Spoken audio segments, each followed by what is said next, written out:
अगर आप चाहते हैं दिल म्यूजिक मोतिहारी का ऑडियो वीडियो सबसे पहले आप तक पहुंचे तो मेरे चैनल को सब्सक्राइब करें और बेल आइकन को दबाना ना भूलें। दीवाना बना के भुला चल के दीवाना बना के संगे जिए हो संगे जिए मोरे के क्रिया खिया के भुला चल के दीवाना बना के संगे जिए मोरे के क्रिया खिया के भुला चल के दीवाना बना के न पूछे दिलवा के दौरत जमाना न पूछे दिलवा के दौरत जमाना योखिया बरस जाला आंसू बहा के संगे जिए मोरे के क्रिया खिया के भुला चल के दीवाना बना के दीवाना बना के गोलू बाबू भुला चल के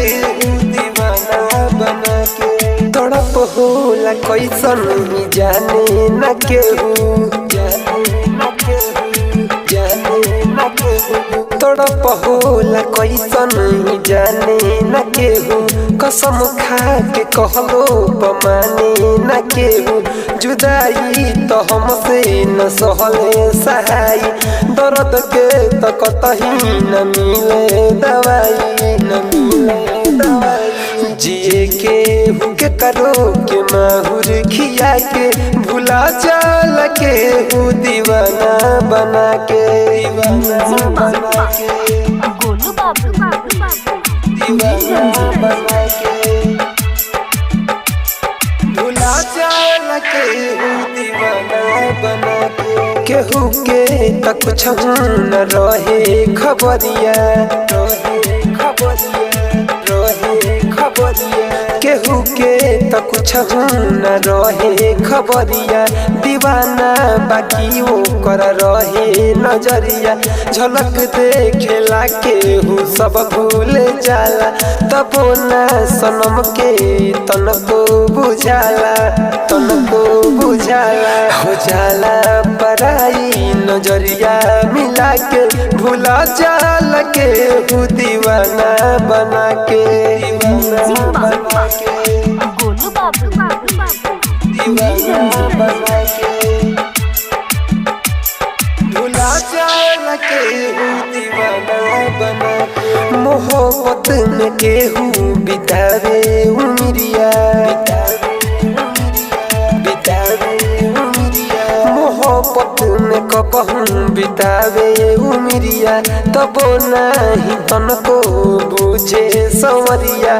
करी कैसे दिलवा केहू बेभरोसा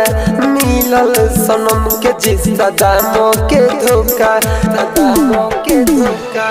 राइटर अशोक सन तनुआ के पाके भुला चल के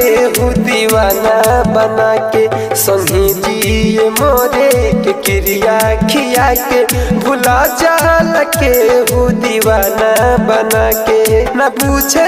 दिलवा के दौरत जमाना न पूछे दिलवा के दौरत जमाना योखिया बरस जाला आंसू बहा के संगे जिए मोरे के क्रिया खिया के भुला चल के दीवाना बना के चाइल्ड रिकॉर्डिंग स्टूडियो मोटर चौक छावड़ा दाना।